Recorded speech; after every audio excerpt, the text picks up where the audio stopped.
Vous vous rendez en Espagne avec une équipe d'archéologues, dans l'espoir de mettre au jour d'antiques artefacts.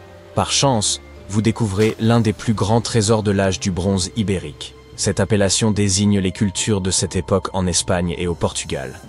Parmi les objets exhumés figurent des monnaies, des bijoux, des vases, ainsi que 2 pièces singulières. L'une évoque un fragment de sceptre, l'autre ressemble à un bracelet. Leur étrangeté? Elles semblent liées à l'espace.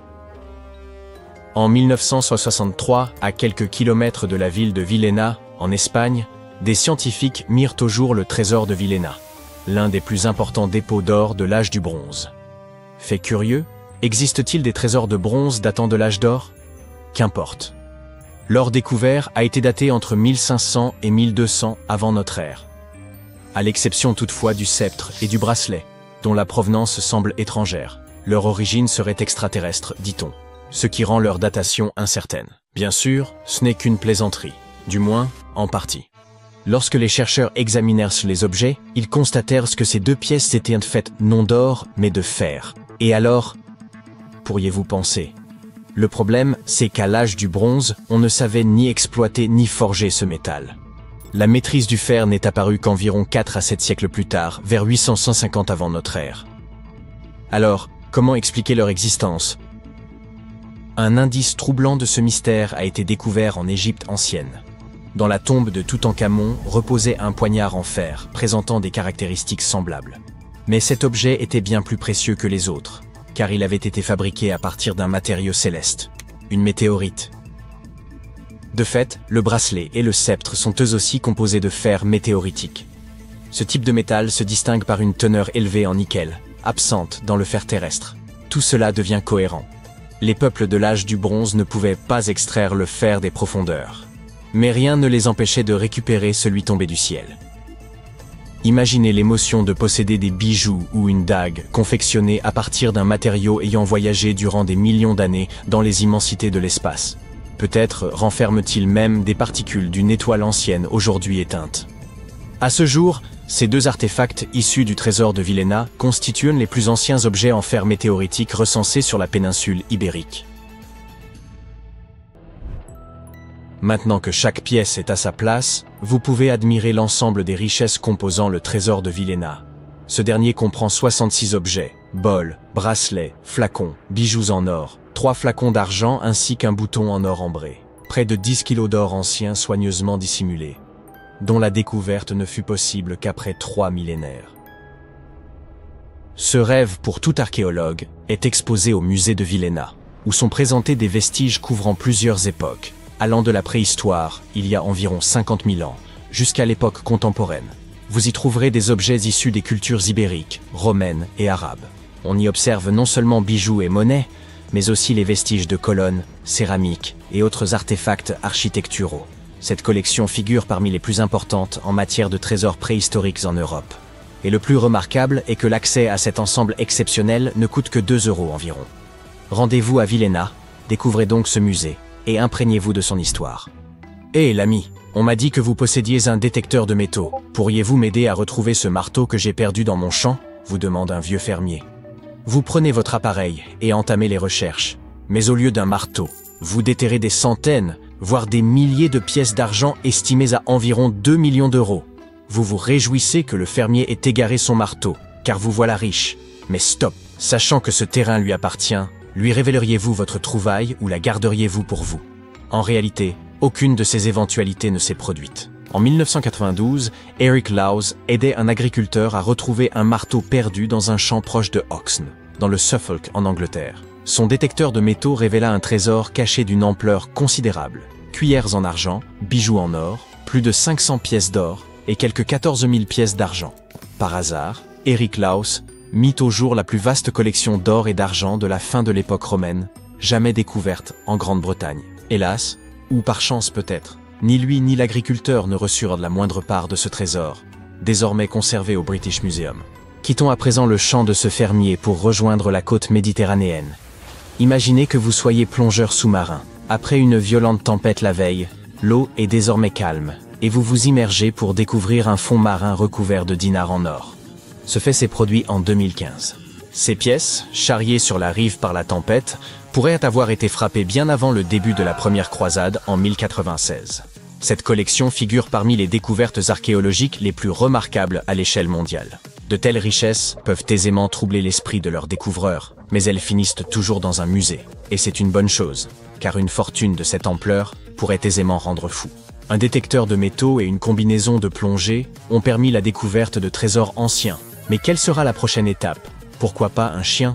En effet, cet animal pourrait bien être un excellent substitut au détecteur de métaux. Ainsi, en 2013, 2 personnes promenaient leurs chiens sur leur propriété, dans le nord de la Californie, lorsqu'ils tombèrent sur une boîte rouillée remplie de pièces datées de 1847 à 1894. Près de 1500 pièces d'or se trouvèrent à l'intérieur. Le ticket pour un avenir riche et insouciant? Pas cette fois. La découverte suscita une vive controverse parmi les experts. Une théorie avançait que ces pièces auraient été volées à la monnaie des États-Unis. Toutefois, celle-ci démentit fermement cette hypothèse, affirmant n'avoir jamais possédé un tel or dans ses réserves. Reste à comprendre pourquoi quelqu'un aurait pris le risque de dissimuler un tel trésor dans la propriété d'un tiers. Un voleur a risqué sa liberté, peut-être même sa vie, pour s'enrichir.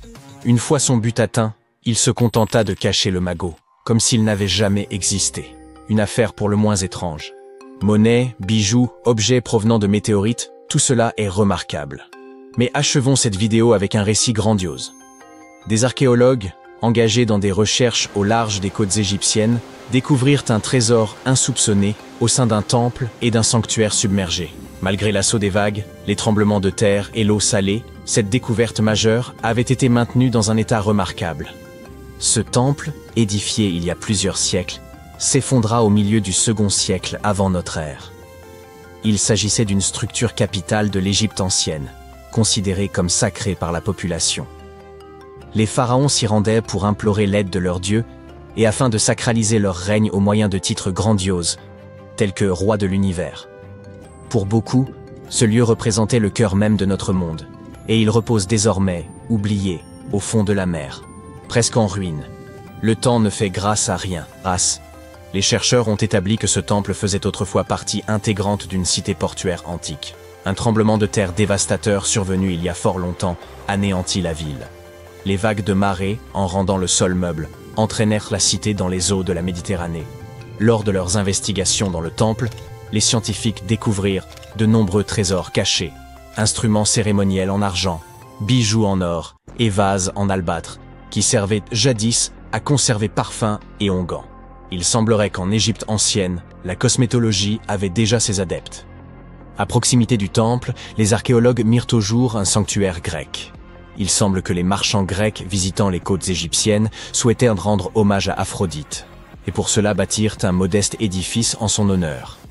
Dans ce lieu furent exhumés des objets en bronze et en céramique issus de diverses cultures.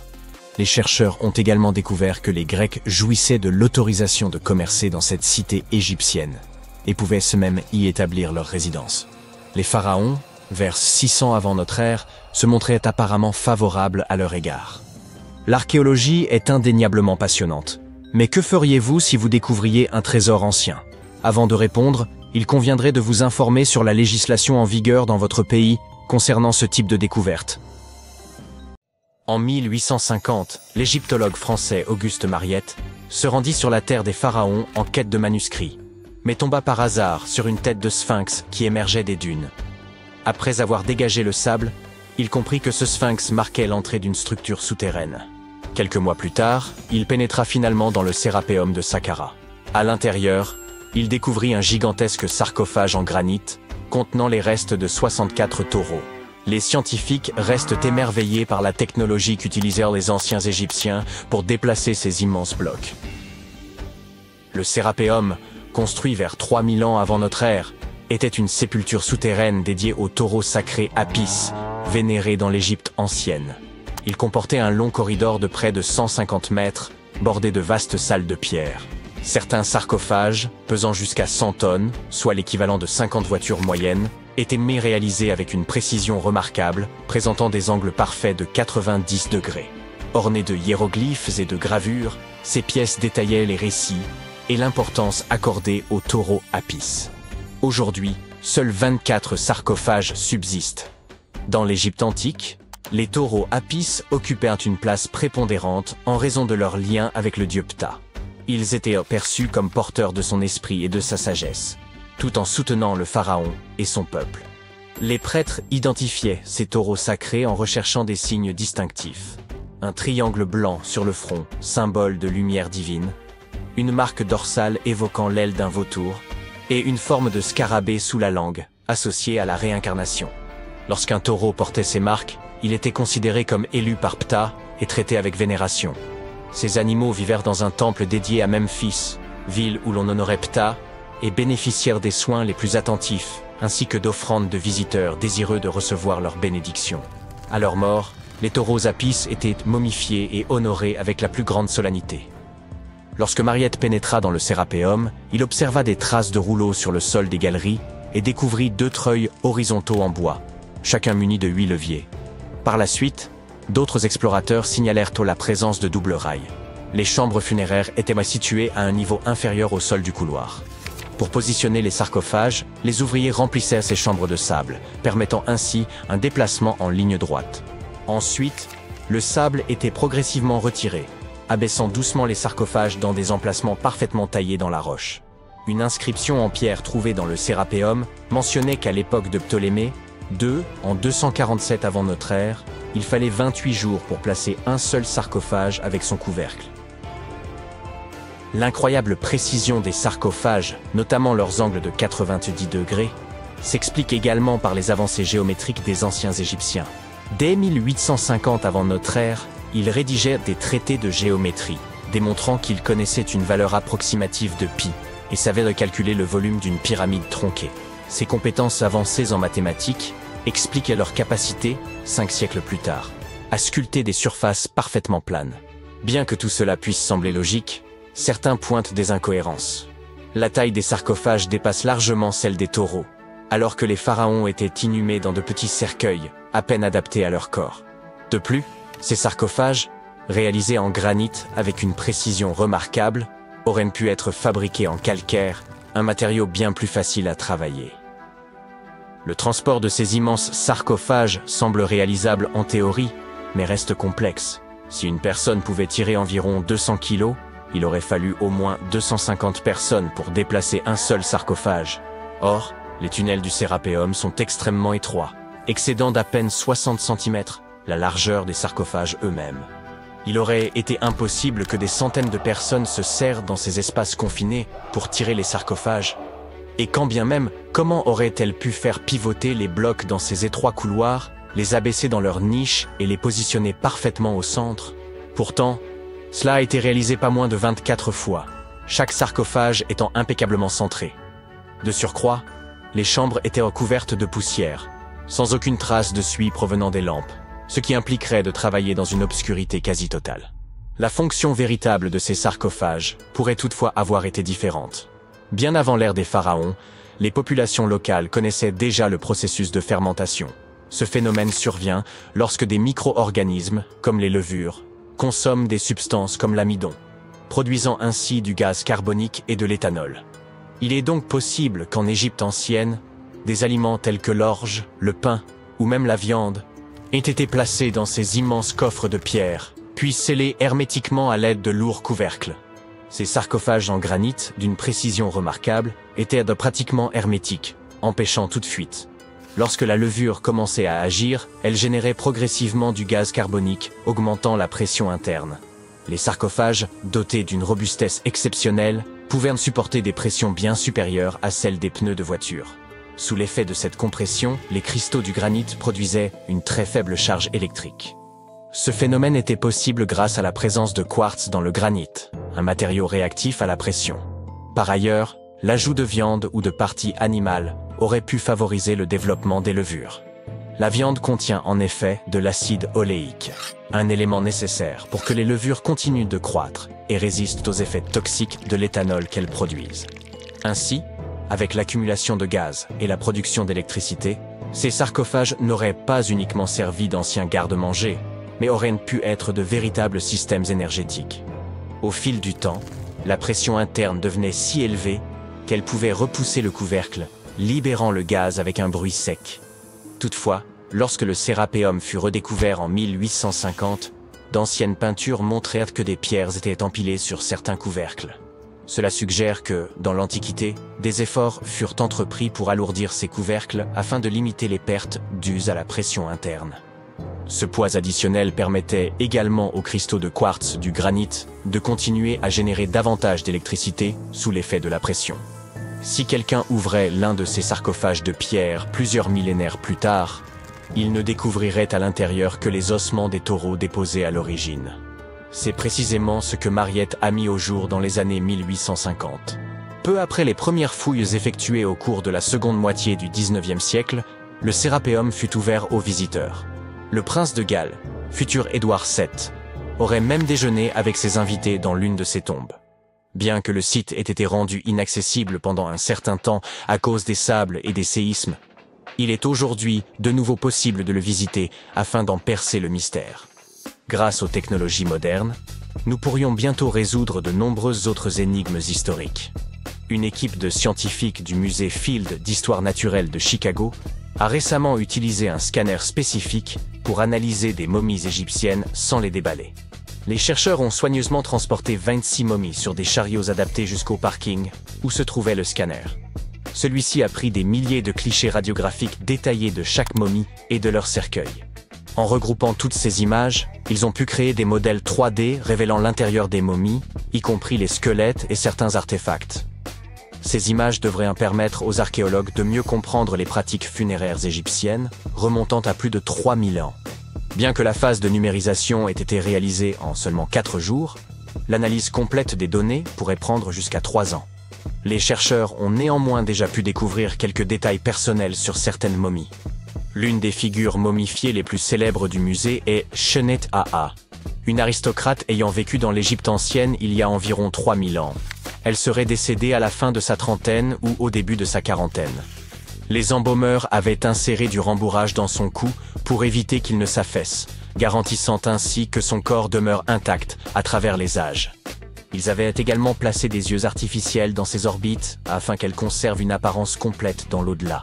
Elle avait été enveloppée dans un lin de raffiné et placée dans un cercueil richement décoré. Les scans ont révélé que ce dernier comportait une fente à l'arrière, utilisée par les embaumeurs pour ajuster le corps, ainsi que des détails artistiques, tels que des marques indiquant la position de ses genoux. Son enterrement semblait comparable, en termes de sophistication, à la conception d'une voiture haut de gamme.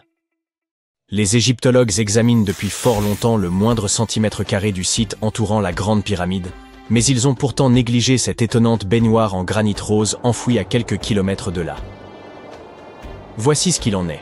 Ce mystérieux tube ovale qui repose depuis des années à côté de la pyramide de Khéops pourrait prouver que les Égyptiens ont construit les pyramides non seulement à des fins architecturales, mais également pour produire de l'électricité, bien avant Alessandro Volta et Thomas Edison.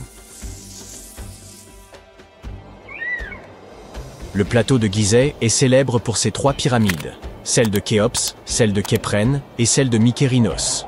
Mais 2 structures plus petites se trouvent tout près, la grande excavation de Zaouiet El Aryan et la pyramide de Kaba. Certains chercheurs affirment que ces constructions n'ont jamais été achevées, tandis que d'autres pensent qu'elles ont été détruites pour des raisons plus mystérieuses. L'une de ces raisons pourrait être liée à l'utilisation initiale des pyramides de Gizeh. On pense en effet qu'elles servaient à produire de l'électricité. Pour relier ces différents éléments, il faut remonter au début du XXe siècle. C'est à cette époque qu'un architecte et égyptologue italien nommé Alessandro Barsanti décida d'examiner la pyramide de Zaouiet El Aryan. Près du site, il remarqua quelque chose d'inhabituel, des fragments de granit éparpillés. Pour un passant ordinaire, cela aurait semblé insignifiant, mais Barsanti vit tout de suite ce dont il s'agissait. En effet, les Égyptiens de l'Antiquité utilisaient souvent ces sites pour préparer les pierres avant de les transporter vers leur destination finale. La présence de granit sur le sol l'intrigua.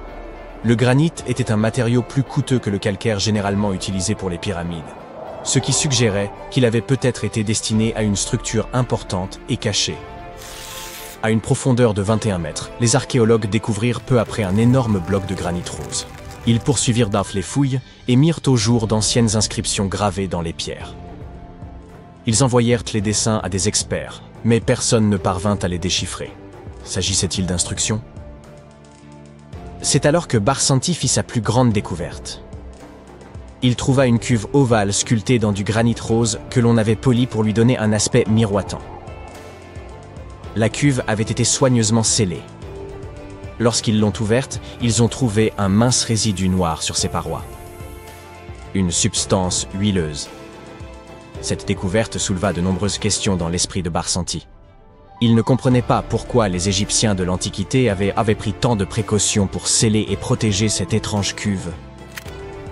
En 1911, Barsanti dut abandonner ses efforts visant à élucider le mystère de cette fosse. Cependant, ces découvertes intriguèrent les chercheurs du monde entier, qui émirent leurs propres hypothèses. L'une de ces théories modernes suggère que les pyramides auraient pu faire partie d'un ensemble plus vaste. Selon elle, la pyramide de Khéops aurait en réalité servi de pompe à eau destinée à irriguer cette région désertique. Apparemment, les chambres internes de la pyramide fonctionnaient comme un système hydraulique. Dans les années 1990, un ingénieur prit cette théorie au sérieux et étudia la chambre souterraine de la pyramide. À sa grande surprise, il trouva des traces de dégâts causés par l'eau. Il semblerait que la pyramide générait de puissantes ondes de compression, également appelées impulsions, capables de produire de l'électricité. Cela a soulevé une question importante. Les anciens Égyptiens auraient-ils utilisé les pyramides comme générateurs pour produire de l'électricité? Sur le papier, cela s'est avéré possible. Cependant, parvenir à un consensus sur la fonction initiale des pyramides est probablement l'une des choses les plus difficiles au monde. Nous ne sommes donc toujours pas sûrs à 100% de cette théorie. En dehors de cela, l'Égypte reste un terrain idéal pour l'étude du passé de l'humanité. Les scientifiques viennent de découvrir ce qui ressemble à un centre de commande cosmique, similaire à la fameuse salle que l'on voit dans les films mettant en scène Doctor Strange. Ils ont découvert un observatoire astronomique en forme de L, mesurant environ 830 mètres carrés et datant du 6e siècle avant notre ère. Il s'agit sans aucun doute du premier et du plus grand observatoire de ce type. Cette structure en briques crues abritait des instruments utilisés pour calculer les dates liées aux rites de l'Égypte antique, couronnements royaux et calendrier agricole. Cet observatoire est situé sur un site archéologique connu sous le nom de Temple de Bouto, à seulement 80 km à l'est d'Alexandrie. C'est assez impressionnant. Cette structure a été conçue de manière à ce que l'on puisse y pénétrer par une entrée orientée à l'est. Ainsi, on pouvait admirer le lever du soleil. Une fois à l'intérieur, on découvrait un cadran solaire géant, utilisé pour mesurer le temps en suivant le mouvement des ombres à l'intérieur de la salle. Ce cadran solaire mesurait près de 5 mètres de long. Ce fut une découverte passionnante. Une autre découverte intéressante faite par des scientifiques et des égyptologues fut celle de la toute première momie enceinte. Même si nous en savons désormais beaucoup sur les processus de momification, nous continuons à faire des découvertes qui nous ouvrent de nouvelles portes sur la vie des anciens Égyptiens. Il a fallu beaucoup de temps pour découvrir que cette momie était enceinte au moment de son embaumement, car elle avait été placée dans un cercueil masculin. Plus précisément, celui d'un prêtre. Les historiens affirment qu'au XIXe siècle, de nombreux marchands mélangèrent les cercueils afin de les vendre. Oui, cela signifie qu'ils les ouvraient et échangèrent les momies pour satisfaire leurs clients. Ce fut une énorme surprise, car ils espéraient en apprendre davantage sur les problèmes de santé dans l'Antiquité lorsqu'ils ont ouvert ce cercueil. Mais ils se sont retrouvés avec un autre problème sur les bras, les pratiques prénatales dans l'Égypte antique. Cette femme momifiée, qui a vécu il y a environ 2000 ans, était âgée de 20 à 30 ans lorsqu'elle est décédée. Elle a été découverte à Thèbes, et ses restes étaient incroyablement bien conservés. Vous voyez, les recettes de momification variaient à travers l'Égypte. Dans le cas de cette femme, les chercheurs ont pu déterminer qu'elle appartenait à la haute société, car elle a été enterrée avec des amulettes spéciales. Cependant, comme les méthodes de momification différaient considérablement selon les villes et les époques, il nous faut encore approfondir nos recherches afin de comprendre pourquoi elle fut embaumée avec son bébé. En parlant de momies, des scientifiques ont fouillé un lieu de repos à Saqqara, également en Égypte, et ont mis au jour 2 ateliers d'embaumement. L'un était destiné aux humains et l'autre aux animaux sacrés. Apparemment, ces ateliers remontent à environ 2400 ans. Ils étaient équipés de lits en pierre, de pots en argile et de récipients rituels, tout ce dont on avait besoin pour momifier. Mais ce n'est pas tout. Les archéologues ont également découvert du fromage conservé dans des jarres derrière des tombes vieilles de plus de 3000 ans. Oui, du fromage. Cela montre que les anciens Égyptiens étaient également très doués pour la conservation des aliments. Ils savaient comment conserver les denrées à long terme, et pas seulement les momies. Cela nous montre qu'ils appliquaient leurs techniques de conservation aux aliments comme au corps, et nous donne un aperçu de leur impressionnant savoir-faire. Les scientifiques ont également découvert l'une des plus anciennes momies intactes d'Égypte. À leur grande surprise, elle était entièrement recouverte d'or. Les momies égyptiennes recouvertes d'or sont très rares. Mais ils ne s'attendaient pas à ce que celle-ci soit la plus ancienne jamais découverte. La momie était assez bien conservée, et ils ont pu identifier les restes d'un homme riche appelé Hekashepes. De nombreux symboles témoignent de son importance, notamment le bandeau qu'il portait sur la tête et le bracelet sur sa poitrine. Il était également vêtu d'une tunique et d'une ceinture, ce qui permettait de préserver la belle apparence d'une personne après son décès. Pour le découvrir, les chercheurs ont dû ouvrir le lieu de sa dernière demeure à l'aide de mortiers.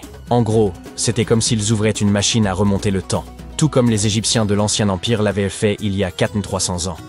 Quand on y pense, c'est comme si l'on pénétrait dans une capsule temporelle. Mais, assez parlé de momies, les scientifiques ont également découvert quelque chose de très intéressant au-dessus des pyramides. Ils ont dû utiliser un instrument très sophistiqué pour cela. Le radar ionosphérique à longue portée et basse latitude, qui permet de voir des ondes invisibles loin dans le ciel. Ce radar leur a permis de découvrir d'énormes bulles flottant dans l'air au-dessus des pyramides. On appelle cela des bulles de plasma, et elles causent des ravages sur les technologies modernes. Elles peuvent en effet perturber les signaux GPS et téléphoniques dans un rayon de plusieurs centaines de kilomètres. Ces bulles sont immenses, parfois aussi grandes que des villes. Elles ont pour origine l'épuisement soudain des particules chargées dans l'ionosphère. Ainsi, au lieu de se répartir uniformément, elles restent agglomérées sous forme d'ondes. Il s'agit d'une découverte importante, car elle peut aider les scientifiques à comprendre comment empêcher ces ondes de perturber nos technologies. En juillet 1990, 4 amis tchèques décidèrent de partir à l'aventure pour trouver le ver intestin mongol, la créature qui a peut-être inspiré le monstre que vous avez vu dans le film Dune. On dit qu'il vit quelque part au fin fond du désert de Gobi. Ils prirent donc l'avion pour la Mongolie, montèrent dans un véhicule tout-terrain et engagèrent des guides locaux pour les aider. Tout cela pour rencontrer cette créature hypothétique qui mesure près de 2 mètres de long, qui crache un acide capable de faire fondre n'importe quoi, et qui peut même projeter des décharges électriques sur ses ennemis. La légende dit que ces aimables bestioles passent la plupart de leur journée cachées sous les dunes de sable, mais qu'elles aiment sortir pendant les mois plus humides de juin et de juillet. Le moment était donc parfaitement choisi, mais nos amis devaient encore trouver un moyen d'attirer la créature hors de sa cachette. Malheureusement pour eux, personne ne savait ce que ce ver géant aimait manger. Ils construisirent donc une machine spéciale qui émet des bruits de martèlement rythmés. Ils espéraient que cela ferait sortir le gros ver de son trou. Ils passèrent 2 mois fouiller le vaste désert, traversant dunes et plaines rocheuses à la recherche du moindre signe de l'effrayante créature. Hélas, cela ne fonctionna pas. Ivan Makerl, qui était le chef de l'expédition de 1990, fit par la suite plusieurs expéditions dans le désert de Gobi. Il essaya une première fois d'attirer le ver géant avec des explosions. Et la seconde fois, il utilisa un petit avion pour explorer les dunes. Au fil des ans, des groupes américains, britanniques et néo-zélandais organisèrent de grandes expéditions dans la région pour tenter de trouver la créature. De nombreuses autres personnes vinrent du monde entier par leurs propres moyens, mais personne ne trouva quoi que ce soit. En Occident, on entendit pour la première fois parler du ver intestin mongol grâce à un paléontologue américain, Roy Chapman Andrews. Cet homme courageux servit probablement de modèle au personnage d'Indiana Jones. En 1926, il parle de cette créature dans son livre. Andrews entendit lui-même parler de la mystérieuse créature lors d'une réunion avec des dirigeants mongols qui pourtant ne l'avaient jamais vue de leurs propres yeux. L'un d'eux raconta qu'elle ressemblait à une saucisse d'environ 1 demi-mètre de long, sans tête ni pattes. Selon lui, le ver était si venimeux que le simple fait de le toucher pouvait instantanément vous tuer. Et il vivait dans les zones les plus isolées du désert de Gobi. Andrews ne croyait pas que cette créature était réelle. mais il évoqua ces témoignages dans un autre livre. En mai 2005, 4 chasseurs de monstres britanniques professionnels décidèrent de tenter leur chance. Ils firent des dessins du ver et engagèrent des gens du coin pour distribuer des prospectus dans tout le désert de Gobi. Ces prospectus promettaient une récompense à toute personne susceptible de fournir des informations sur la créature, ou de leur en apporter un spécimen. Selon eux, la machine bruyante que les autres explorateurs avaient utilisée avait plus de chances de faire fuir la bête que de l'attirer. Quelqu'un les renseigna, le ver aimait l'humidité. Ils élaborèrent donc un plan visant à bloquer les cours d'eau, afin de créer des zones humides qui attirent vers le ver. Mais cela ne fonctionna pas, car il était trop difficile de construire des barrages dans le désert. Ils finirent par utiliser de petits pièges, mais ne trouvèrent aucune preuve de l'existence du ver. Mais de nombreuses personnes leur racontèrent des histoires sur les créatures étranges qu'elles avaient vues au cours des 70 dernières années. Au fil des ans, les anecdotes sur ce monstre se répandirent dans le monde entier. Selon certaines d'entre elles, il ne mesurerait que 30 cm de long. Selon d'autres, il était aussi grand qu'un être humain. Il était blanc-gris, ou couvert d'écailles, et brun, ou encore charnu et rouge vif. Certains ont dit qu'il ressemblait à un serpent, ou peut-être à une chenille, ou encore qu'il avait des ailes, et pouvait voler. D'autres pensent qu'il pourrait s'agir d'un être surnaturel maléfique, dépourvu de corps. Si ces histoires sont si différentes les unes des autres, et si toutes ces recherches n'ont jamais rien donné, c'est peut-être parce que la créature n'existe tout simplement pas. Il s'agirait d'un cryptide. Ces créatures telles que le Bigfoot, le Yeti, le monstre du Loch Ness, dont l'existence n'a pas encore été prouvée. En 1983, un scientifique qui visitait la région a appris qu'un vieil homme avait réussi à attraper le mystérieux ver. Il a également appris qu'il y avait un nid à proximité. Le scientifique s'est courageusement approché du trou dans le sable et a mis sa main à l'intérieur. Une créature géante l'a entraîné et on ne l'a plus jamais revu. Je plaisante, il a en fait trouvé un boa des sables de Mongolie. Il s'agit d'un serpent trapu, fouisseur, non venimeux, aux petits yeux et aux écailles gris-brun. Il l'a montré aux habitants de la région pour savoir s'il s'agissait bien du monstre de la légende. Et il semblerait que tous aient répondu par l'affirmative. La plupart des Mongols qui connaissent l'existence du ver croient fermement en sa réalité. Si les gens du pays disent donc communément que ce monstre est un ver, c'est par une sorte de raccourci. Dans de nombreuses cultures mongoles, ce mot a été utilisé pendant des siècles pour désigner tout animal jugé dangereux, en particulier les serpents, même ceux qui ne sont pas venimeux. Après tout, il ne s'agit pas forcément d'un ver au sens propre. Les vers sont mous, mais une créature vivant dans le rude désert de Gobi devrait avoir une peau assez résistante, plus proche de celle d'un serpent ou d'une sorte de lézard sans pattes. Aucune de ces créatures ne peut projeter de l'électricité ni cracher de l'acide, comme on le dit du ver intestin. Mais certains serpents, comme les cobras, peuvent cracher un venin très dangereux pour l'homme.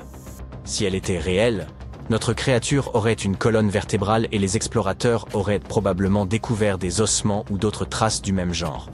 Or, on trouve effectivement des fossiles dans tout le désert de Gobi. Les scientifiques y ont trouvé des représentants de plus de 80 groupes de dinosaures au cours des 100 dernières années. C'est là, par exemple, que les premiers nids d'œufs de dinosaures ont été découverts. Et cela a complètement changé ce que les scientifiques croyaient savoir sur ces grands animaux du passé. C'était la première preuve qu'ils pondaient des œufs. Au cours des 2 années suivantes, la même équipe de chercheurs exhuma plus d'une centaine de fossiles de dinosaures qui furent transportés au Musée américain d'histoire naturelle, où vous pouvez encore les voir aujourd'hui. Certains d'entre eux nageaient dans la mer du Crétacé qu'on trouvait là il y a environ 71 millions d'années. Ils ressemblaient à nos oiseaux modernes. Le mystère du ver intestin n'est toujours pas résolu. Mais il y a une autre énigme que les scientifiques ont réussi à élucider. Au XIIIe siècle, un célèbre voyageur du nom de Marco Polo traversa le désert de Gobi. Il crut entendre des bruits mystérieux, des sons produits par des instruments de musique tels que des tambours. Il en parle dans son livre. Selon lui, il s'agissait des voix d'esprits tourmentés. Les scientifiques modernes appellent cela les sables chantants. Contrairement aux craquements que l'on peut entendre lorsqu'on marche sur une plage de sable, ces bruits du désert sont beaucoup plus puissants, comme ceux d'un instrument de musique jouant des notes profondes et obsédantes. Au fil des ans, les gens ont avancé toutes sortes d'idées sur l'origine de ces sons, comme la présence d'eau souterraine ou de vent qui ferait vibrer le sable.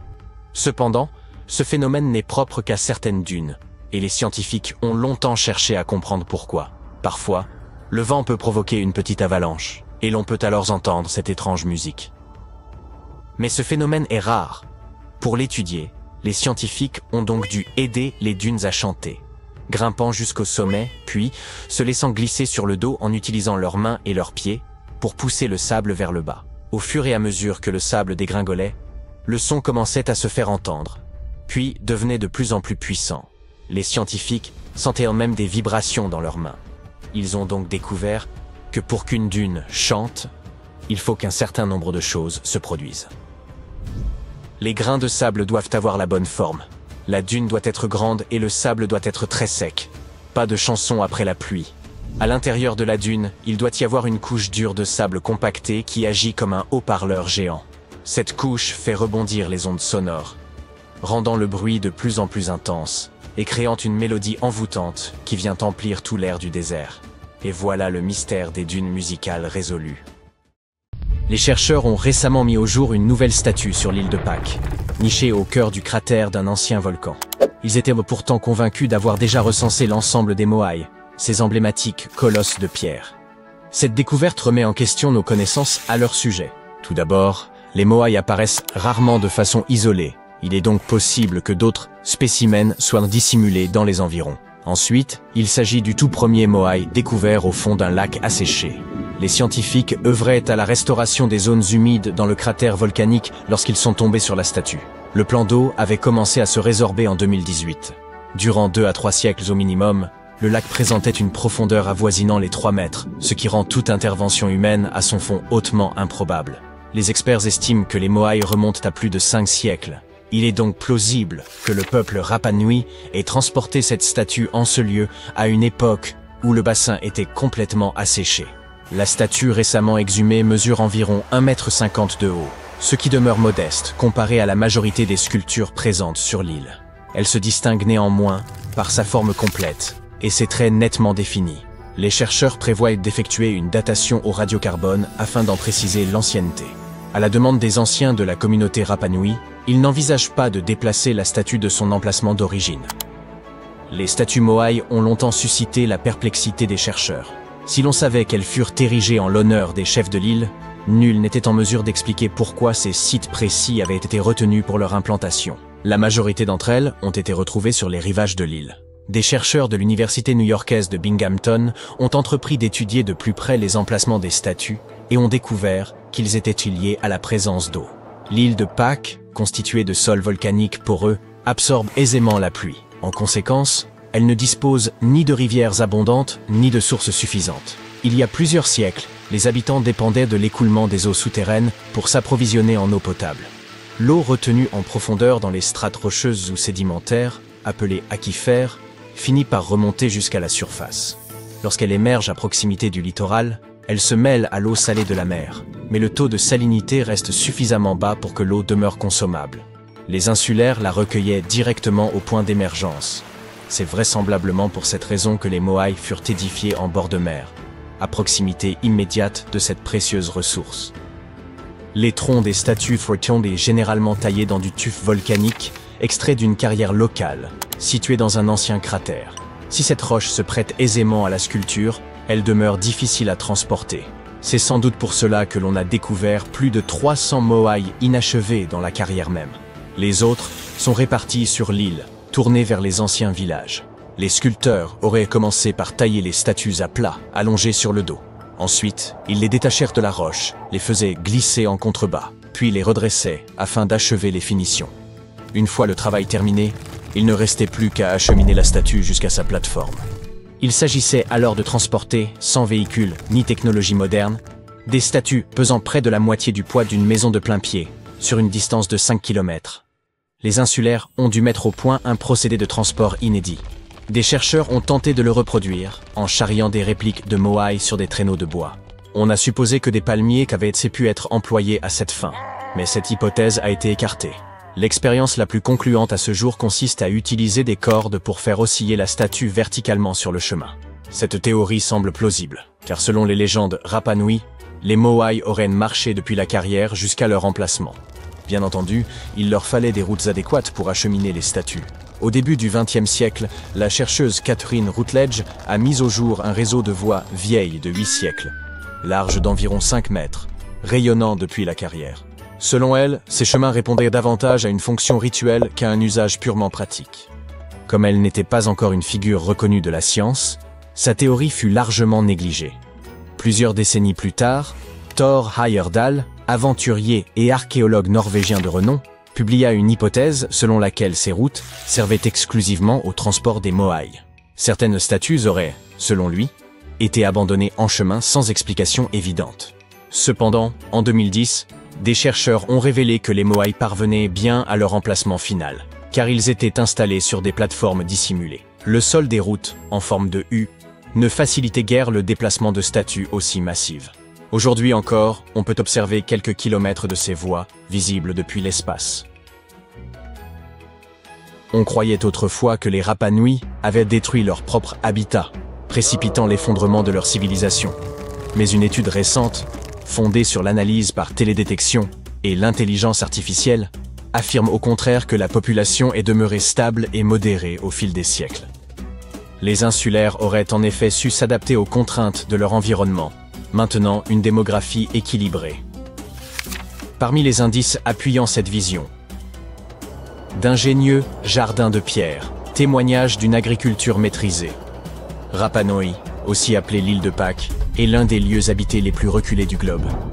Baignée par le Pacifique, elle se situe à plus de 3500 km du Chili central et à plus de 4000 km de la Polynésie française. D'une superficie de 163 km², elle est constituée exclusivement de roches volcaniques. Ces volcans étant éteints depuis longtemps, le sol a perdu la plupart des éléments fertiles jadis apportés par les coulées de lave. Le climat y est également plus aride que sur les îles tropicales, et ces fonds marins profonds compliquaient la pêche, faute de récifs ou de lagons peu profonds.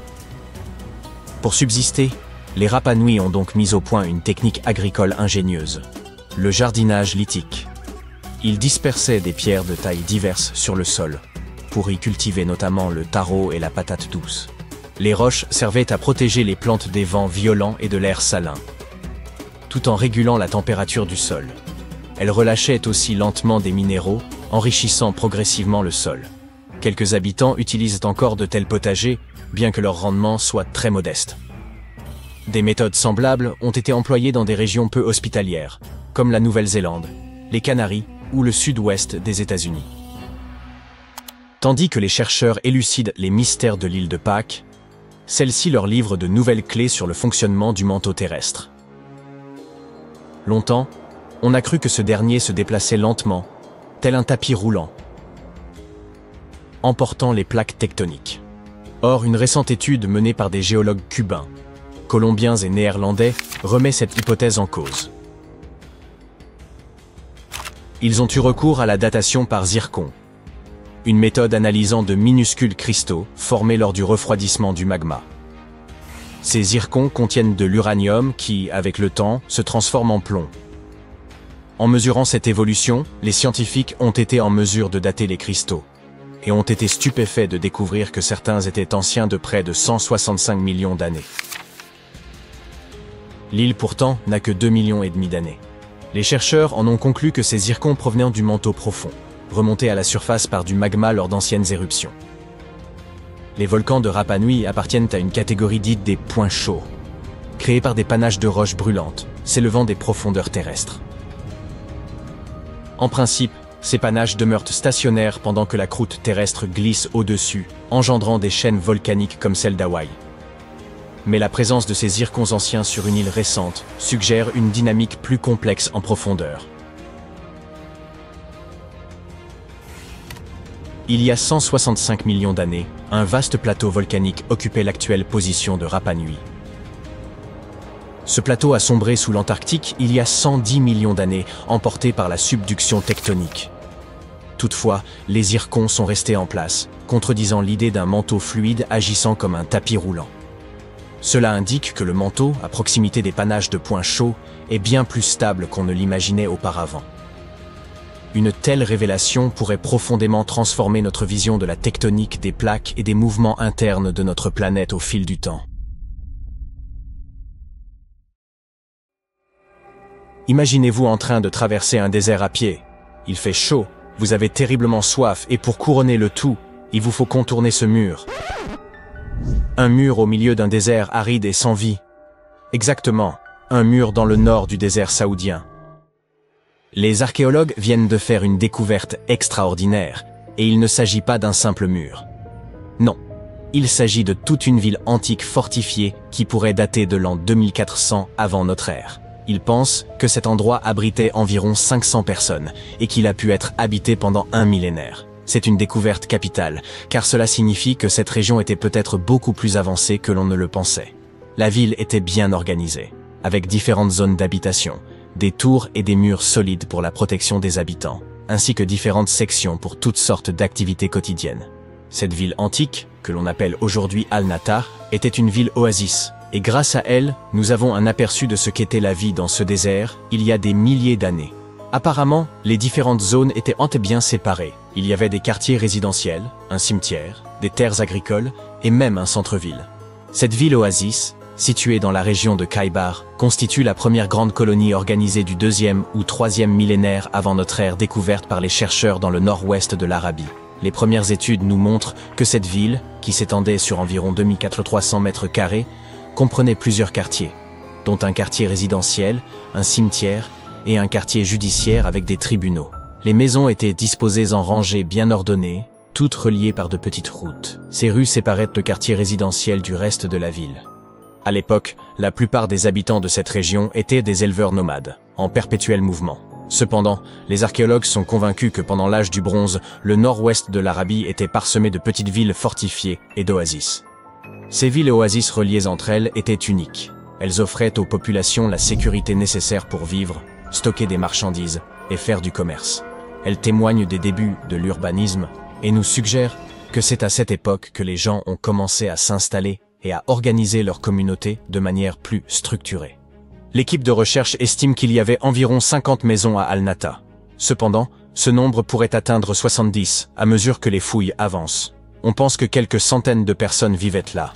L'un des aspects les plus remarquables est sans doute que certaines maisons comptaient jusqu'à 3 étages. Construite sur une pente près de 2 routes commerciales importantes, cette ville bénéficiait d'un emplacement privilégié. L'un des aspects les plus impressionnants de cet endroit est son approvisionnement en eau. L'oasis disposait de sources et d'aquifères, des sources d'eau souterraines, ce qui en faisait un endroit idéal pour l'agriculture.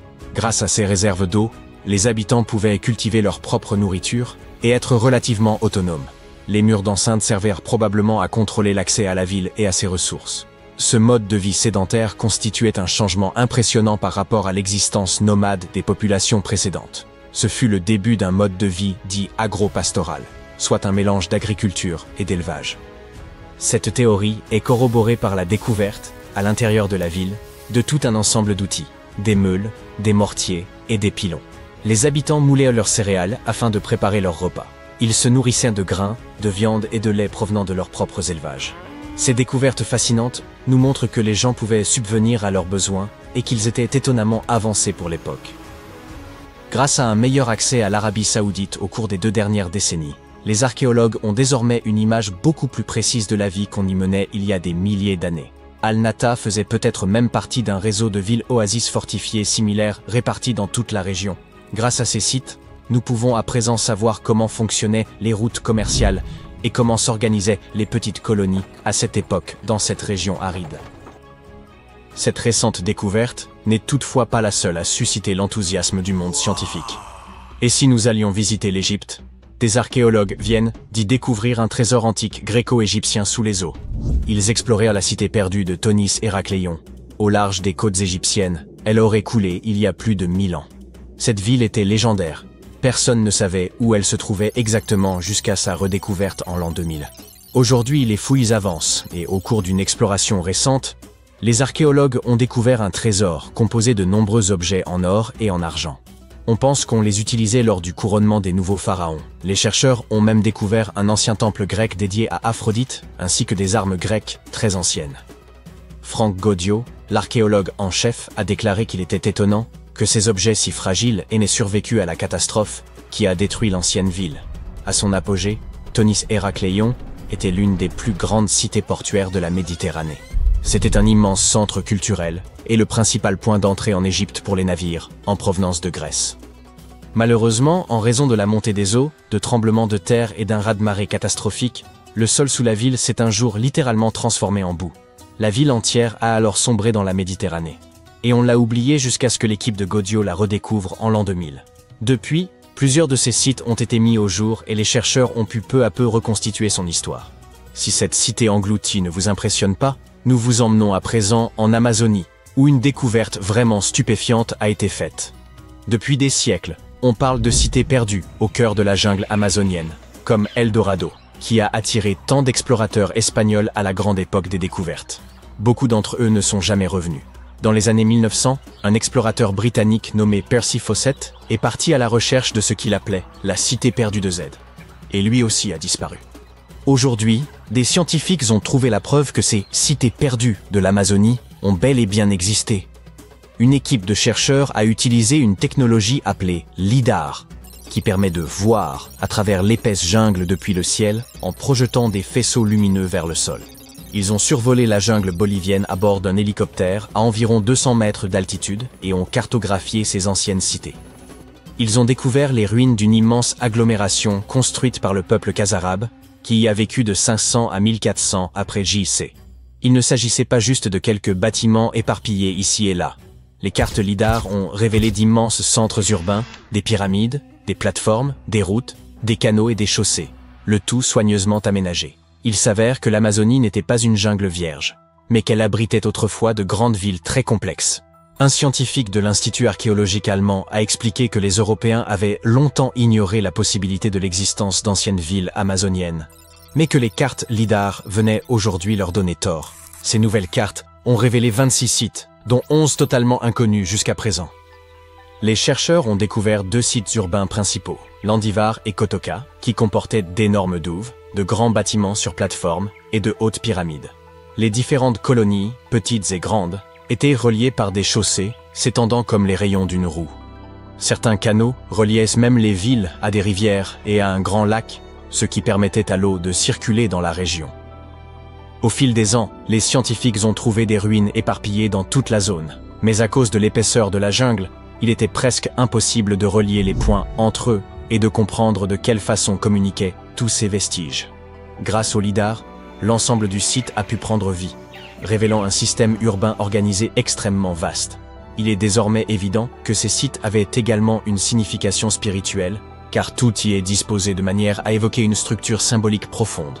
La civilisation khazarabe n'est pas aussi célèbre que celle des Mayas, mais elle a connu une société florissante dans une région confrontée à d'énormes défis tels que des inondations annuelles. Et bien que les Andes voisines possèdent leurs propres sites monumentaux, les Khazarabes ont réalisé quelque chose d'absolument unique. Ils disposaient même de réservoirs pour stocker l'eau, ce qui suggère qu'ils devaient faire face à des sécheresses occasionnelles, ce qui est assez inhabituel en Amazonie. En réalité, ces terribles sécheresses pourraient nous expliquer pourquoi les Khazarabes ont finalement quitté leur ville vers l'an 1400 de notre ère. Une jeune femme autrefois éclatante de beauté fut découverte inhumée avec une immense faucille en travers du cou. Aucun indice de violence ou de crime ne fut relevé. Pourtant, la peur avait manifestement poussé quelqu'un à l'enfermer dans cette tombe, allant jusqu'à attacher un cadenas à l'orteil de son pied gauche. Il souhaitait la maintenir à jamais dans cette sépulture, redoutant qu'elle ne se relève pour assouvir sa vengeance. Une communauté entière se serait liguée contre une jeune femme de moins de 20 ans, estimant qu'elle représentait un péril mortel. Vous voyez où l'on veut en venir? Testons vos connaissances historiques. Qui, au cours des siècles, a suscité une telle crainte que même sa mort ne suffisait pas à apaiser l'effroi des populations?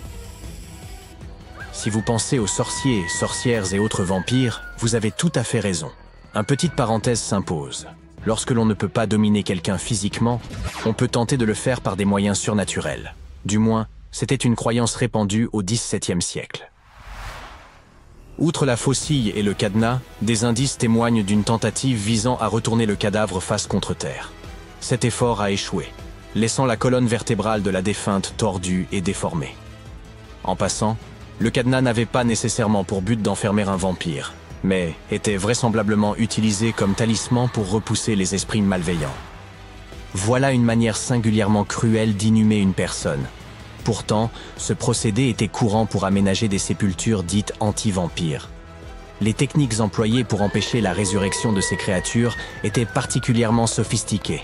Permettez-nous d'introduire un concept. Les tombes anti-vampires, également appelées tombes de revenants, datent de plusieurs millénaires et ont été mises au jour en divers lieux à travers l'Europe. L'Europe, vous avez bien entendu. Avant de vous dire « Mais les vampires, c'est une spécialité roumaine, Dracula et compagnie », Zrenia, laissez-nous vous démontrer le contraire. Ces créatures appartiennent à l'ensemble du folklore européen, ce qui signifie qu'on en trouve des traces dans toute l'Europe.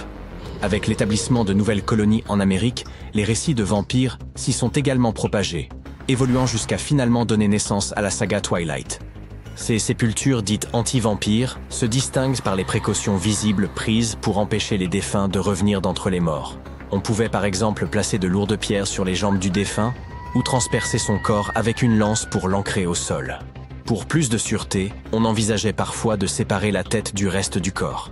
Ainsi, enterrer un corps face contre terre, lui couper la tête ou le maintenir sous une pierre étaient des pratiques courantes pour empêcher une personne perçue comme possédée de quitter sa tombe. Revenons à cette malheureuse jeune femme. Deux archéologues, Dariusz Poliński et Magda Zagrodzka, partenaires en sciences comme dans la vie, ont découvert sa tombe par hasard. Curieusement, ses 200 ciseaux étaient restés intacts. Pourtant, aucune pierre tombale, aucun nom, absolument rien n'indiquait son identité, seulement une tombe isolée sur une colline du nord de la Pologne. Poliński, professeur d'archéologie, et Zagrodzka se sont attelés à reconstituer l'histoire de cette jeune femme qu'ils ont décidé de nommer Zosia. Une datation au carbone a révélé qu'elle avait environ 18 ans lorsqu'elle est décédée, il y a environ 350 ans, à une époque de troubles en Pologne. Peu de documents existent sur ce cimetière, qui semble avoir servi de dernier refuge à des individus vivant en marge de la société. Zosia était-elle une jeune fille pauvre, rejetée par ses pères en raison de circonstances cruelles? Pas exactement. En approfondissant leurs recherches, les archéologues ont découvert des indices suggérant qu'elle appartenait à une famille aisée. Sa sépulture renfermait une coiffe sophistiquée et la soie fine, ainsi que les fils d'argent et d'or qui l'ornaient, laissaient entendre qu'il s'agissait d'un couvre-chef raffiné.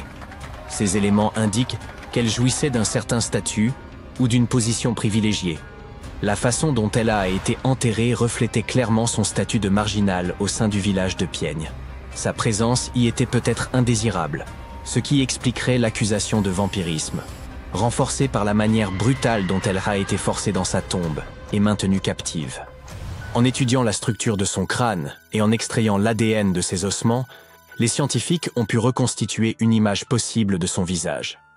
Les spécialistes ont patiemment sculpté l'effigie de Zosia en utilisant de l'argile sur un modèle imprimé en 3D de son crâne, une démarche qui s'est avérée profondément émouvante. Ils ont souligné que, bien qu'ils réalisent souvent des reconstructions faciales, ils visaient ici également à lui rendre une part de dignité. Grâce à ces trois techniques, analyse ADN, impression 3D et modelage à l'argile, l'équipe a redonné un visage à Zosia, disparue depuis 4 siècles, mettant ainsi en lumière l'histoire humaine cachée derrière ses croyances surnaturelles. Ironique, n'est-ce pas? D'abord, tout avait été fait pour effacer son visage du souvenir collectif et l'empêcher de revenir un jour. 400 ans plus tard, on s'est employé à la ramener à la vie. Aujourd'hui, son portrait se trouve partout sur Internet, mais les visages de ceux qui l'ont enterré resteront pour toujours inconnus. Hélas, ce projet de reconstruction ne permet qu'un lien visuel avec Zosia, tandis que son véritable récit demeure un mystère. Ce que nous savons, en revanche, c'est que les individus perçus comme étant des vampires faisaient l'objet de terribles discriminations. Une rumeur prétendait même que ces créatures affamées enlevèrent des humains pour étancher leur soif. Mais examinons cette idée sous un angle mathématique pour démontrer l'absurdité de cette légende et prouver que Zosia n'en faisait pas partie. En 1600, la population mondiale ne comptait que 537 millions de personnes. Bien sûr, ces chiffres ne sont pas tout à fait précis, mais ils sont proches de la réalité. Le physicien Kostas Eftimiou a calculé que si un vampire mordait une personne chaque mois, l'humanité aurait disparu en quelques années. Avec une population de départ de 537 millions en 1600 et un seul vampire, ces calculs indiquent qu'il ne resterait plus un seul humain dès juillet 1602. Et pourtant, nous sommes bien là aujourd'hui. Placer une pierre sur un cadavre pour empêcher un vampire de se relever est peut-être une pratique qui vous surprend. Mais il existe aussi de nombreux stéréotypes sur ces créatures que vous connaissez certainement, comme l'utilisation de l'ail ou l'absence de reflets dans les miroirs. Curieusement, bien que ces superstitions reposent sur des croyances infondées, il existe une explication logique à l'association des vampires avec l'ail. Ce dernier contient un composé, la lysine, qui est un puissant antibiotique. Même si les gens de l'époque ignoraient ce qu'était un antibiotique, ils avaient remarqué que l'ail était efficace contre diverses maladies. Ils pensaient également que les vampires naissaient d'un trouble sanguin spécifique, ce qui les amenait à croire que l'ail pouvait les neutraliser.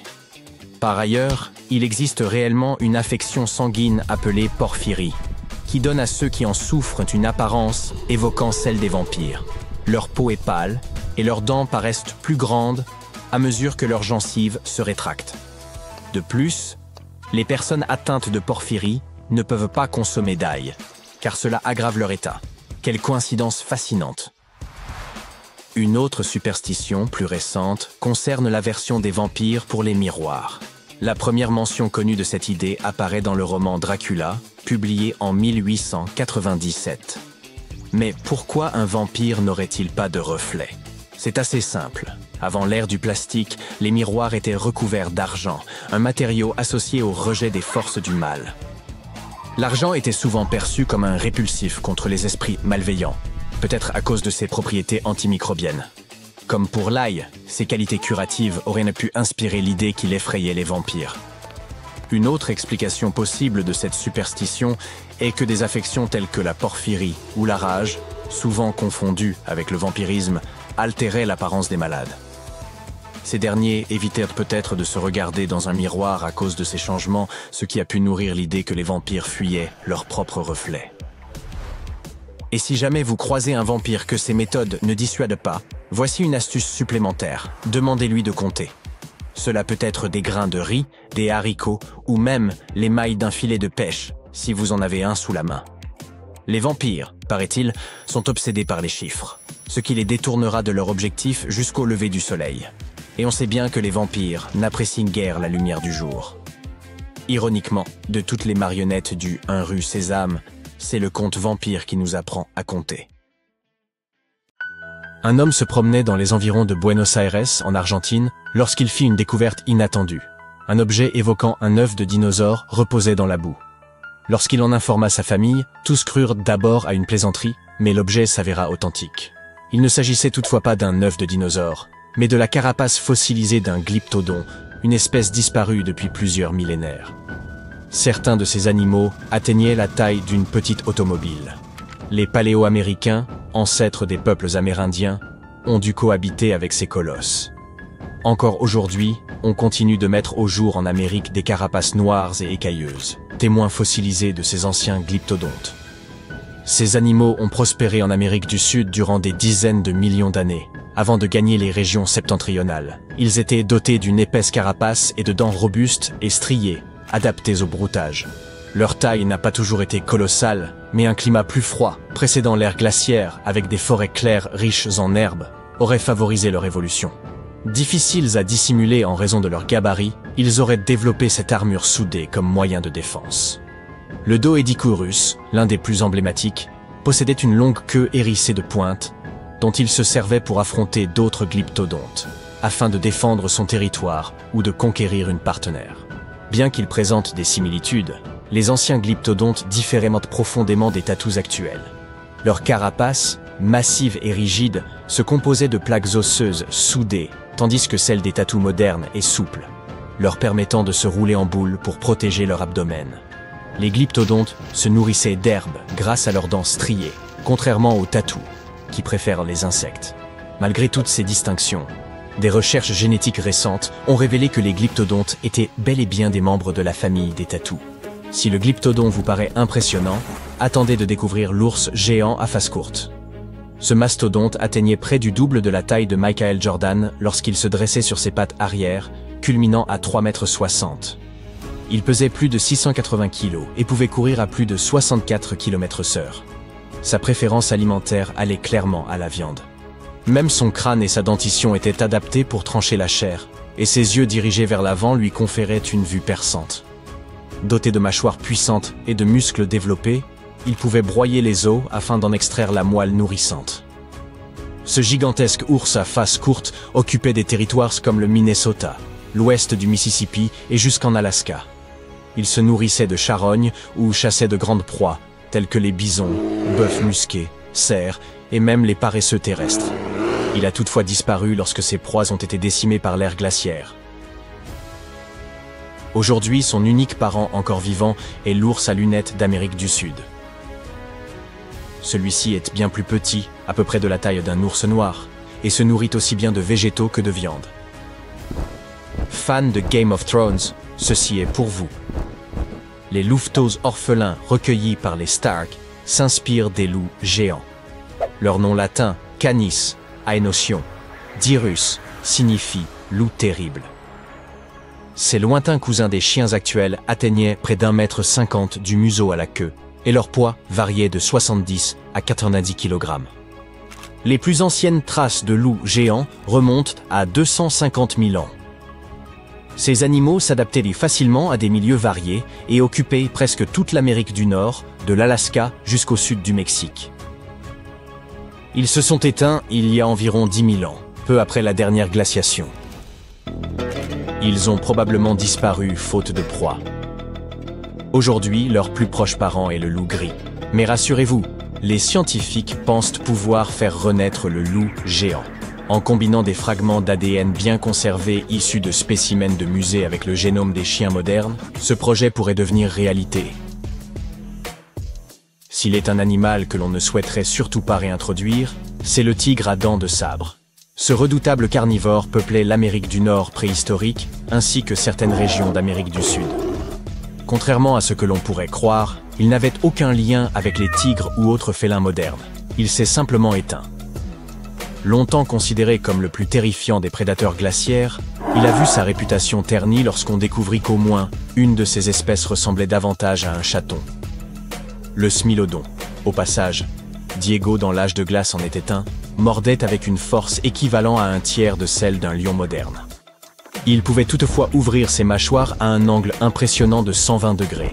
Grâce à un corps robuste, des membres antérieurs étonnamment épais et un cou puissant, il pouvait terrasser même de grandes proies.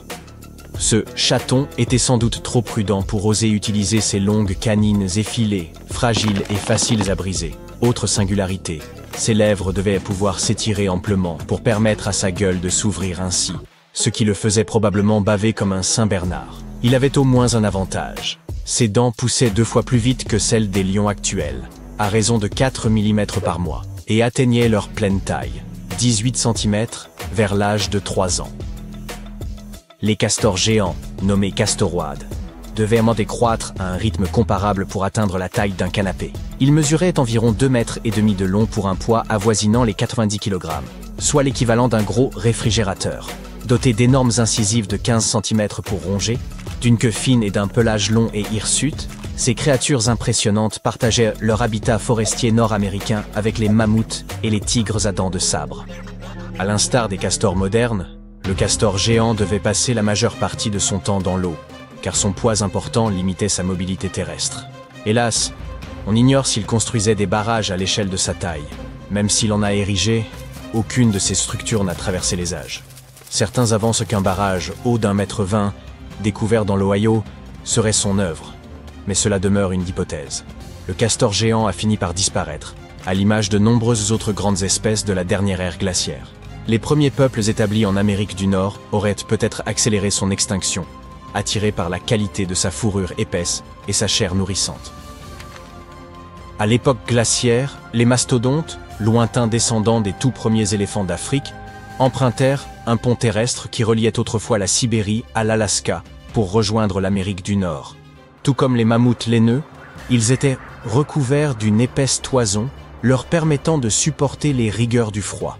Toutefois, à la différence de ces derniers qui broutaient principalement des herbes, les mastodontes préféraient les feuillages. Ils se nourrissaient de feuilles provenant des arbustes et des branches basses des arbres. Les chercheurs découvrent fréquemment des fossiles de mammouths laineux regroupés, ce qui suggère qu'ils vivaient en communautés soudées. En revanche, les vestiges de mastodontes sont majoritairement découverts de manière isolée, ce qui laisse à penser qu'ils menaient une existence solitaire, ne se réunissant que pour la reproduction ou durant de brèves périodes passées avec leurs petits. Hélas, les mastodontes comme les mammouths laineux se sont éteints il y a environ 11 000 ans, peu après la fin de l'ère glaciaire. Cette disparition pourrait être liée à des bouleversements climatiques, à la raréfaction des ressources alimentaires, ainsi qu'à la pression exercée par les premiers humains. On a en effet découvert qu'un seul mastodonte pouvait nourrir une tribu pendant une semaine et lui fournir de quoi se vêtir plusieurs années. De nos jours, les chameaux peuplent principalement les régions désertiques d'Afrique du Nord et du Moyen-Orient, mais d'après les paléontologues, leur origine se situerait en Amérique du Nord, notamment dans les terres situées à l'ouest du Mississippi. Les fossiles indiquent que ces animaux sont apparus sur Terre il y a environ 44 millions d'années au cours de l'Éocène. En 2015, une équipe de l'Université de Louisiane a mis au jour les ossements d'un chameau géant préhistorique dans l'Oregon. Ce chameau, le Megatylopus, pouvait atteindre jusqu'à 4,20 m de hauteur, soit autant qu'une girafe actuelle. Il vivait aux alentours de 7 millions d'années avant notre ère et possédait un long cou, lui permettant d'atteindre les feuilles en hauteur. 1 million d'années plus tard, certaines espèces primitives, comme Paracamélus, franchirent le pont terrestre du détroit de Bering pour rallier l'Asie. Une fois parvenus en Asie, ces camélidés évoluèrent en deux espèces distinctes que nous connaissons aujourd'hui. Le chameau de Bactriane, doté de 2 bosses, et le dromadaire qui n'en possède qu'une. Bien que les chameaux sauvages aient disparu d'Amérique du Nord, plusieurs de leurs cousins, les lamas, les alpagas et les guanacos, subsistent encore en Amérique du Sud. Sous l'épaisse canopée d'une forêt tropicale préhistorique, un prédateur silencieux s'insinue dans les eaux troubles de la rivière. Voici le Titanoboa. Sa taille est proprement monstrueuse, plus de 12 mètres de long, soit l'équivalent d'un car scolaire, et un poids comparable à celui d'une petite voiture. Il s'impose comme le plus grand serpent que la Terre ait jamais porté. Nous sommes il y a environ 60 millions d'années. À peine 6 millions d'années se sont écoulées depuis que les dinosaures ont été balayés par un astéroïde. Lentement, la nature renaît. C'est l'époque du Paléocène. Le domaine du Titanoboa est aussi luxuriant que suffocant. L'air y est saturé d'humidité, tel celui d'un hammam, et les cours d'eau abondent de poissons, un terrain idéal pour ce prédateur. Avec la disparition des dinosaures, le Titanoboa s'impose comme le maître de la chasse. Son corps est conçu pour allier puissance brute et furtivité. Sa colonne vertébrale, à la fois souple et robuste, soutient son impressionnante carrure sans compromettre sa discrétion. Dans l'eau, le Titanoboa se déplace comme une ombre, presque imperceptible. Il ne pourchasse pas sa proie, nul besoin. Tapi sous la surface obscure de la rivière, le Titanoboa attend. Un groupe d'anciens poisons pulmonés s'aventure un peu trop près. En un clin d'œil, il surgit, rabattant violemment ses mâchoires. Le poisson est condamné. L'étreinte du serpent ne laisse aucune issue. Dès que la proie cesse de se débattre, il l'avale tout rond. Durant des millions d'années, ce serpent a dominé les forêts tropicales sans partage. Aucun adversaire ne pouvait rivaliser, ni les crocodiles préhistoriques, ni les petits mammifères, ni les oiseaux. Pourtant, le Titanoboa n'était pas le seul prédateur au sommet de la chaîne. Aux côtés du Titanoboa existait une vaste lignée de serpents, les Matsoidae, un immense arbre évolutif regroupant de nombreux génomes et espèces. Leur histoire s'étend sur près de 100 millions d'années, jusqu'à l'époque du Crétacé. Leurs fossiles ont été découverts aux 4 coins de l'Amérique du Sud, de l'Afrique, de l'Inde et de l'Australie. Cela s'explique par le fait qu'ils ont évolué sur le continent Gondwana, une seule et immense masse terrestre, au cœur de laquelle ils prospéraient. À cette époque, cette famille cohabitait avec l'ensemble des dinosaures. Ces derniers dominaient alors la planète, reléguant les serpents à un rôle secondaire. Ils vivaient dans leur ombre, contraints de s'adapter pour survivre. Certains se nourrissaient de petits mammifères, d'autres attendaient patiemment l'éclosion des œufs de dinosaures. Les plus téméraires osaient même s'en prendre aux jeunes dinosaures. Les fossiles d'une espèce ont révélé, dans son estomac, les restes d'un jeune titanosaure, ce géant au long cou. Lorsque l'ère des dinosaures prit fin dans un cataclysme incandescent, le moment était venu pour ces serpents de s'épanouir. Après l'impact de l'astéroïde, la Terre entra dans une ère nouvelle, marquée par la chaleur et l'humidité. Plus le climat se réchauffait, plus les reptiles à sang froid trouvaient ces conditions favorables à leur expansion. Les serpents, y compris le Titanoboa, atteignirent des tailles sans précédent. Il en allait de même pour les membres de la lignée Matsoidae. Partout, les serpents s'étendirent à travers les continents, gagnant en taille et en dangerosité au fil des siècles. Avec le temps, le Titanoboa cessa d'être l'unique souverain des jungles. Avançons jusqu'à 47 millions d'années avant notre ère. Nous sommes désormais au milieu de l'Éocène, dans les basses terres tropicales de l'actuelle Inde occidentale. Un paysage luxuriant, marécageux, entre rivières et étangs. La terre, alors plus chaude, abritait des tortues et des créatures similaires aux crocodiles, se réchauffant au soleil. C'est dans ce contexte qu'émergea le plus grand et le plus redoutable de ses prédateurs, Vasuki indicus. Son nom impose le respect. Vasuki, roi des serpents dans la mythologie hindoue, ce reptile gigantesque enroulé autour du cou du dieu Shiva, symbole de force et de loyauté. Quant à la mention Indicus, elle renvoie à la découverte de ses fossiles en Inde. Vasuki surpassa Titanoboa, atteignant la taille vertigineuse de 15 mètres, l'équivalent d'un immeuble de 4 étages. Il pesait autant qu'un petit éléphant.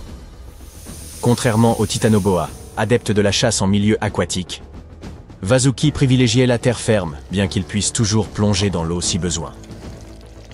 Il rôdait sur les sols marécageux avec une lenteur méthodique, se confondant avec l'épaisse végétation. Il s'attaquait aussi à des crocodiles, des tortues gigantesques et même aux premières baleines.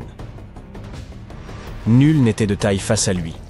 Sa musculature prodigieuse lui permettait de broyer avec une force inouïe. Mais le plus terrifiant restait sa mâchoire. Contrairement au Titanoboa ou au python actuel, Vasuki ne pouvait engloutir de grandes proies d'un seul tenant. Il les dévorait vivantes, à l'aide de ses dents, brutalement, avec une rapidité terrifiante. Un prédateur suprême de son époque. Et rappelons-nous qu'il ne s'agissait pas d'un unique Titanoboa ni d'un seul Vasuki. Ces serpents formaient une population entière. Durant le Paléocène, les rivières étaient peuplées de nombreux Titanoboa. Certains, jeunes et plus petits, luttaient pour leur survie, tandis que les plus anciens et imposants régnaient sur les cours d'eau. Il en allait de même pour les générations successives de Vasuki indicus, qui s'en disputèrent la suprématie pendant des millénaires. Avec le temps, d'autres membres de la famille des Matsoidae trouvèrent chacun un territoire à dominer. Ainsi, aux côtés de Vasuki, un autre géant nommé Gigantophis garstini prospérait dans l'actuelle Égypte, au nord de l'Afrique. À l'époque, cette région n'était qu'eau et marécage. Avant la découverte d'autres serpents géants, Gigantophis était considéré comme le plus grand de tous, atteignant près de 11 mètres de long, soit davantage que les plus puissants serpents actuels, comme l'anaconda vert. Mais bientôt, nous entrons dans l'ère du Pléistocène, entre 2,5 millions d'années et à peine 11 000 ans avant notre ère. Les humains modernes commençaient à évoluer aux quatre coins du globe, et les serpents se retrouvèrent y confrontés à une nouvelle menace, bien plus redoutable que les dinosaures.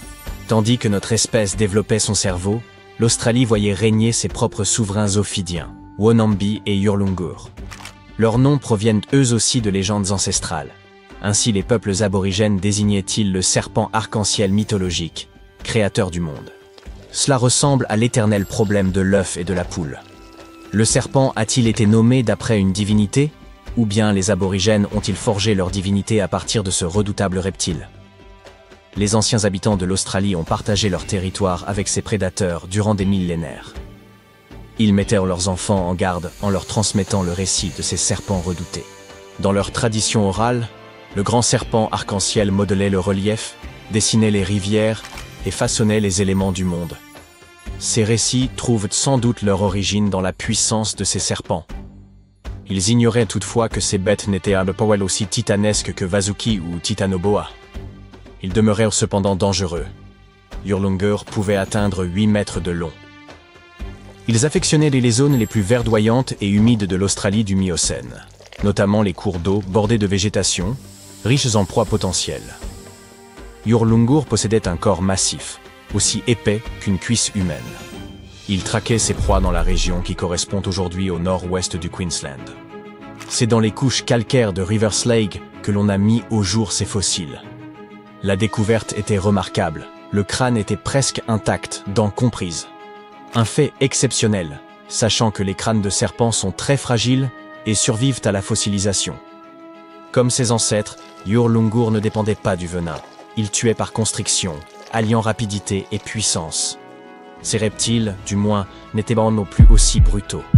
Leur étreinte suffisait à provoquer un arrêt cardiaque quasi instantané, abrégeant ainsi les souffrances de leur proie. Ils n'étaient pas non plus capables d'avaler leurs victimes d'un seul coup, et ne possédaient pas non plus les dents acérées de Vasuki ou du Titanoboa. Ainsi, Yurlungur, tout comme Wonambi, devaient consommer lentement leur proie, à l'image des pythons actuels. Wonambi, pour sa part, mesurait près de 6 mètres de long. Doté d'un crâne plus étroit, il ne pouvait s'en prendre qu'à des marsupiaux, reptiles ou autres créatures imprudentes. Son domaine était le point d'eau, où il demeurait enroulé, immobile, parfaitement dissimulé dans la poussière. Lorsque les kangourous ou les wallabies s'approchaient prudemment pour boire, ils ne percevaient la menace que bien trop tard.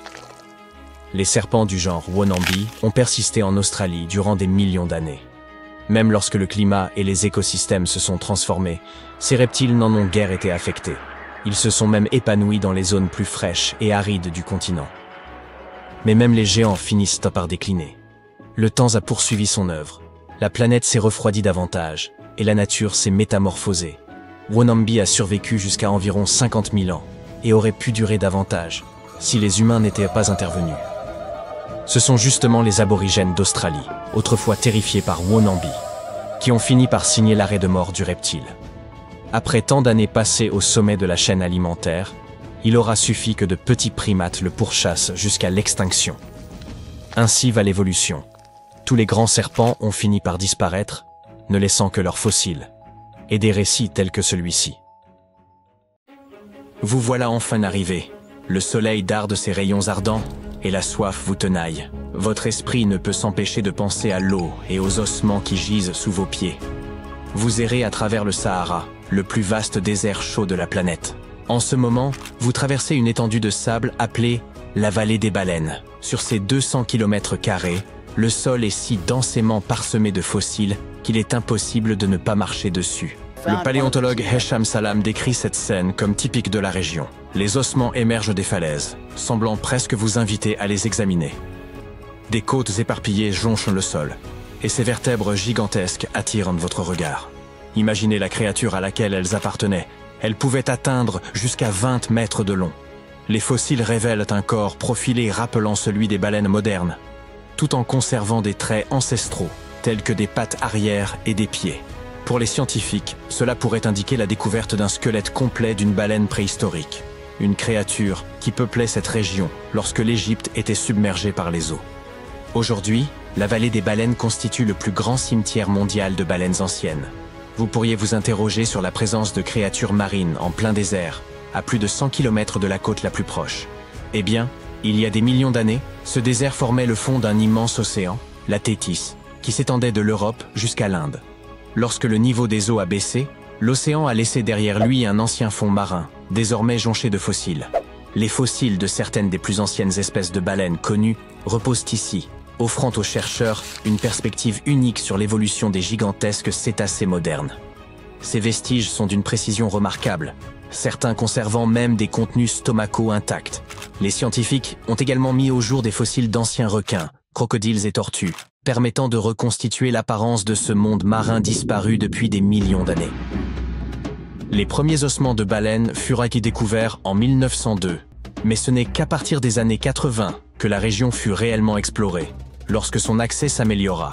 Malheureusement, avant que le site ne bénéficie d'une protection officielle, plusieurs vestiges furent prélevés par des collectionneurs. La majorité des fossiles, à peine enfouis sous la surface, sont progressivement mis au jour par l'érosion.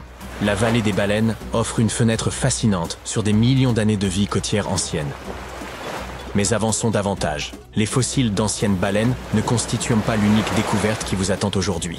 Pendant plus de 150 ans, les scientifiques ont été intrigués par une créature étrange ayant vécu il y a des millions d'années.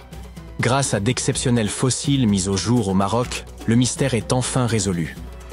Regardez plutôt, ces créatures portent le nom de stylophores. Elles ressemblaient à une armure aplatie d'où émergeait un long bras. Les chercheurs ont découvert ces spécimens en 2014 et ont été stupéfaits. Les fossiles remontaient à environ 478 millions d'années. Près de 450 spécimens ont été retrouvés et, fait rarissime, certains présentaient encore des tissus mous préservés. Jusqu'alors, les stylophores étaient uniquement connus via leur partie dure et, initialement, les scientifiques les considéraient comme de simples échinodermes, à l'image des oursins et des étoiles de mer. Mais de récentes découvertes révèlent qu'ils possédaient un corps central et un bras nourricier, semblable à celui des étoiles de mer, équipés d'un système vasculaire aquifère facilitant leur déplacement et leur alimentation. Cette découverte met fin à un débat de longue date concernant la place des stylophores dans l'arbre phylogénétique. Nous savons désormais qu'ils sont apparentés aux échinodermes, mais qu'ils s'en distinguent par l'absence d'une symétrie à 5 rayons. Venez admirer ce fossile gigantesque. Découvert dans le Sahara, il a permis aux scientifiques d'approfondir leurs connaissances sur le spinosaure, le plus grand dinosaure carnivore connu. Ces vestiges, datant de 95 millions d'années, confirment qu'il s'agissait aussi du premier dinosaure nageur identifié. Le spinosaure possédait des pieds plats en forme de pagaie et des narines situées au sommet de son crâne, semblables à celui d'un crocodile, des caractéristiques idéales pour la vie aquatique. Ce dinosaure étonnant, avec son long cou, son tronc, sa queue et une crête de 2 mètres sur le dos, passait vraisemblablement beaucoup de temps dans l'eau. Avec une longueur dépassant les 15 mètres, il pourrait même avoir été plus imposant que le tyrannosaure. Les premiers restes de spinosaures ont été découverts en Égypte il y a environ un siècle, mais ce n'est qu'avec ce fossile marocain que les scientifiques ont pu reconstruire l'anatomie de cet incroyable dinosaure. Les chercheurs ont porté une attention particulière à ses membres postérieurs raccourcis et à ses larges griffes, des adaptations typiques de la vie aquatique. Son museau allongé et la densité de ses os confirment également ses aptitudes de nageur, tandis que sa crête devait probablement jouer un rôle dans l'attraction de partenaires. Et salut beau gosse! Voici une autre découverte impressionnante réalisée en Tunisie. Des restes de Machimosaurus rex. Considéré jusqu'à présent comme le plus grand crocodile jamais identifié, ce reptile ancien mesurait près de 10 mètres de long pour un poids d'environ 3 tonnes. Il régnait en prédateur dominant il y a environ 130 millions d'années, avec un crâne mesurant plus d'1,50 m. Cette découverte est significative, car elle prouve que ces crocodiles ont survécu bien plus longtemps qu'on ne le pensait. Avant cela, les scientifiques estimaient qu'ils avaient disparu lors d'un épisode mineur d'extinction entre les périodes Jurassique et Crétacé. Revenons au fait que le Sahara, autrefois recouvert d'eau, abritait certaines des créatures marines les plus gigantesques jamais connues. Une étude parue dans le bulletin du Muséum américain d'histoire naturelle mentionne un ancien plan d'eau appelé la voie maritime transsaharienne. Il aurait existé entre 100 et 50 millions d'années auparavant et s'étendait sur une partie de l'Afrique de l'Ouest. Les scientifiques ont passé près de 2 décennies à reconstituer cet écosystème préhistorique. Ils ont découvert qu'il était chaud et peu profond, accueillant des créatures terrifiantes telles que des silures d'1,50 m et des serpents de mer de 12 mètres. Effrayant, non? Ce réseau maritime, isolé des grands océans pendant de longues périodes, aurait favorisé l'augmentation de la taille de ses prédateurs, grâce à une disponibilité constante des ressources. C'est un cas classique d'évolution, conduisant au phénomène que les scientifiques nomment gigantisme, dans des environnements isolés. Par ailleurs, toute cette eau n'a pas disparu sans laisser de traces. Sous les dunes du Sahara, les chercheurs ont mis au jour un gigantesque lac ancien surnommé Mégalac, un nom bien mérité. Ce lac s'est formé il y a environ 250 000 ans, lorsque le Nil a inondé l'est du Sahara. À son apogée, il couvrait plus de 100 000 km², soit environ la moitié de la superficie du Kansas. Les scientifiques ont également découvert des traces d'un lac plus petit, situé à 150 km à l'ouest du Nil, à un niveau légèrement inférieur et couvrant près de 50 000 km². Tout cela s'ajoute aux preuves croissantes qu'il existait jadis de nombreux lacs en Afrique du Nord, lesquels auraient pu former des routes de migration, facilitant ainsi les déplacements des premiers humains à travers le continent. Le Sahara ne recèle pas seulement des fossiles d'animaux étranges. En mai 2020, des roches inhabituelles, ornées de cristaux verdâtres, ont été découvertes dans une région sablonneuse du sud de l'Algérie. Après analyse, les scientifiques ont conclu que ces roches ne provenaient pas de la Terre, mais étaient en réalité des fragments d'une météorite baptisée Erg Chech 0023. Cette météorite est extrêmement ancienne, étant considérée comme la plus vieille roche volcanique jamais trouvée. Elle s'est formée il y a des milliards d'années, dans le cœur incandescent d'une protoplanète aujourd'hui disparue. Une étude récente, publiée dans Nature Communications, a révélé que l'analyse des isotopes de plomb et d'uranium présents dans ERG-CHEC 002 a permis de la dater à plus de 4,5 milliards d'années. Une autre découverte intrigante réalisée dans le Sahara s'est avérée totalement inattendue. Les scientifiques y ont mis au jour ce qu'ils estiment être les couleurs les plus anciennes au monde, d'un rose éclatant. Ces pigments, extraits de roches vieilles d'environ 1,1 milliard d'années, proviennent de micro-organismes, à une époque où les animaux n'existaient pas encore. Cette découverte a été réalisée par un doctorant, qui a broyé les roches anciennes et étudié leurs pigments. Ces derniers se sont avérés être une chlorophylle ancienne issue d'organismes photosynthétiques qui vivaient dans un océan depuis longtemps disparu. Les chercheurs sont désormais convaincus que cette découverte pourrait nous éclairer sur la raison pour laquelle des organismes plus grands et plus complexes sont apparus bien plus tard dans notre histoire. Avant que ces pigments roses ne soient découverts, les scientifiques ignoraient ce qui freinait l'évolution des grands animaux dans la chaîne alimentaire. Ils comprennent désormais que des cyanobactéries microscopiques se trouvaient à la base de cette chaîne. Cette découverte ne se limite pas à l'identification de pigments anciens, mais représente une avancée majeure dans la compréhension de l'histoire de la vie sur notre planète.